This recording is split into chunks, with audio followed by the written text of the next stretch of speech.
আসসালামু আলাইকুম। আজকে সোমবার। তো সারাদিন তো আমি কাজ করি দেখেন। সকালে উঠেই একবার পরিষ্কার করছি, তারপরে দেখেন আমার ঘরের অবস্থা। আমার ছেলেকে বললাম তোর আফুর খারাপ লাগতেছে, একটু আনারগুলো ছিল। আমার ছেলে আমার কত রকম অজুহাত দেয়, কি করে কি না করি, কি করে কি না করি। আর আজকে একটু রোস্ট রান্না করব। তো এটা রোস্টের ঝোলটা দিয়ে পোলাও রান্না করছে, ছেলে মেয়ে বলছি একটু খাবে। কী যে তাড়াহুড়োর মধ্যে আমি রান্না করি আমি জানি, আর আমার উপর আলাদা না। এদিকে ওয়াশিং মেশিনেও কাপড় দিয়ে দিলাম।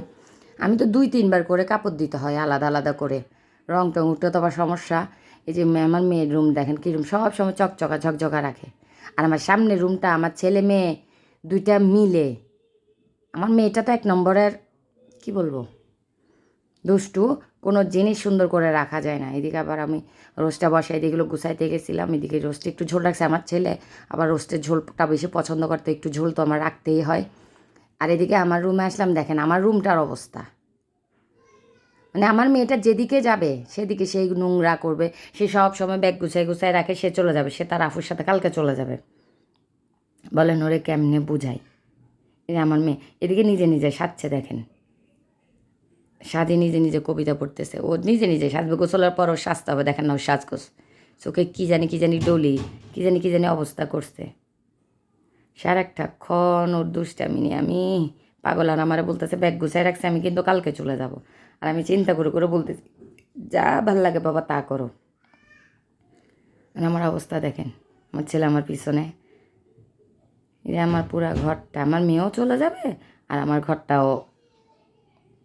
আমি কি করব, আমি ক্লান্ত। মেয়ে বিয়ে দিয়ে একদম ক্লান্ত হয়ে গেছে। আর শরীরটা এত ভালো যাচ্ছে না, এটা অনেকেই জানেন। যে আবার এদিকে বিছনাটা আবার গুছাইলাম। মানে আমি গুছাইতে থাকি ওরা করতে থাকে, আমি গুছাইতে থাকি ওরা করতে থাকে। যার ছোটো বাচ্চা আছে সে কখনো বলতে পারবে না যে সে 10টা মিনিট একটু শান্তিতে বসবে। আর যেহেতু আমার হেল্পিং হ্যান্ড নাই, আমার নিজে একারই করতে হয়, তাহলে তো আমার অবস্থা আরও খারাপ। তো আজকে আবার একটু ফল আনলাম, এদিকে আমার মেয়ে সবুজ আঙুর খাবে, তারপর আমার বড় মেয়ের জন্য লাল আঙুর আনলাম, আমার ছেলে আম খাবে, এদের জন্য আম নিয়ে আসলাম।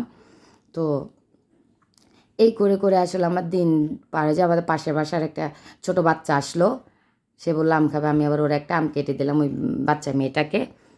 তো ও বলতেছে আন্টি আম খাবো, তা আমি বললাম আচ্ছা বসো, আমি তোমার আর 2 বোনকে আমটা কেটে দিই। তো 2 বোনকে আম কেটে দিচ্ছি, ওরা কিন্তু খাচ্ছে, ভিডিওটা আর নেওয়া হয় নাই। এদিকে আমার মেয়ে আবার দৌড় দিয়ে আসে, বলে আমার ব্যাগ গুছাই দাও, আমি চলে যাচ্ছি। কথা নাই বার্তা নাই, সে সবক্ষণ এইগুলোই করে।